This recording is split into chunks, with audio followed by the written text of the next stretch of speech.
Yeah, I used to smoke 2.5 packs a day, easy. Sorry, my teeth coming on Monday. Anyways, this is what COPD does to you. Can't catch your breath. Doesn't matter how hard you try. You don't get enough oxygen into you.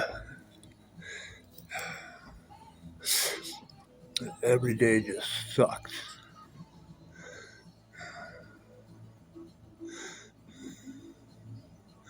Um, yeah, I'm an artist. You can tell. This is a gallery I work at or volunteer at. We help a lot of homeless people and the people that are hurt real bad. Um, yeah, so that you guys know. Cheers. Sucks. Don't smoke. Fuck.